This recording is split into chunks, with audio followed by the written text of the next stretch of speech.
नमस्कार दोस्तों, कलयुग के चमत्कार संतों की वाणी में आप सबका स्वागत है।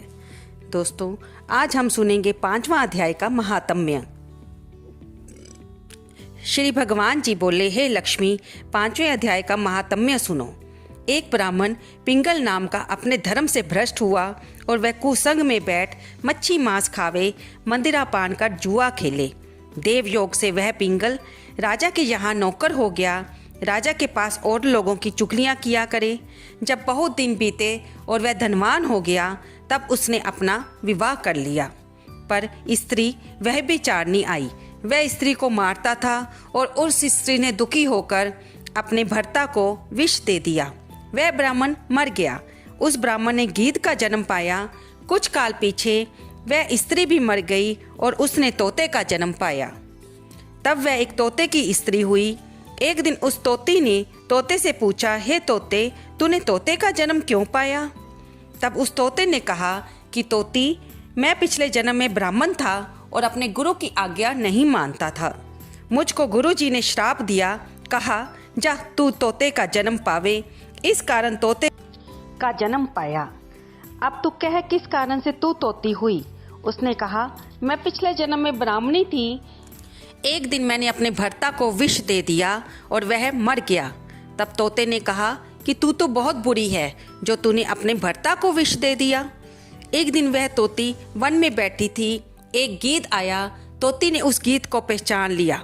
वह गीध तोती को मारने चला तो आगे आगे तोती पीछे पीछे गीध जाते जाते एक शमशान भूमि में थक कर गिर पड़े। वहाँ एक साधु का दाह संस्कार हुआ था। साधु की खोपड़ी वर्षा के जल के साथ भरी पड़ी थी। वह तोती उसमें जा गिरी। इतने में उसके पीछे से गीध आया और तोती को मारने लगा। वह खोपड़ी के जल से साथ उनकी देह धुल गई और आपस में लड़ते लड़ते वह दोनों मर गए। जब मर गए तो उनकी अदम देह से छूटकर उन्होंने देवदेही पाई। विमान आए और उसमें बैठकर वे वैकुंठ को गए।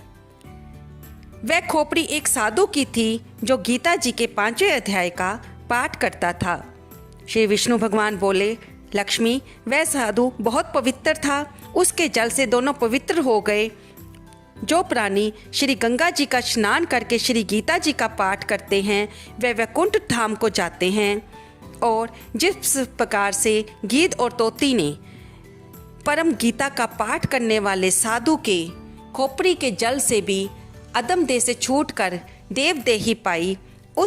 तो दोस्तों, इस महात्म्य से हमने जाना कि जब कोई श्री गीता जी का पाठ करता है, उसका अपना उद्धार तो होता ही है, तो मरने पर भी उसके देह की संस्कार करने के बाद बची हुई भस्म से भी किसी की अदम जोनी से छुटकारा होता है और उसे देवदेही की प्राप्ति होती है, जैसे कि गीध और तोती की हुई। तो इस श्री गीता जी के महात्म्य को सुनकर कहते सुनते हुंकारा भरते सबको पुण्य की प्राप्ति मिले। आपको ये कथा कैसी लगी? कृपया इसे लाइक करें, शेयर करें, कमेंट करें। अगर आप मेरे चैनल पर नए हो तो उसे सब्सक्राइब करना बिल्कुल ना भूलें। धन्यवाद दोस्तों।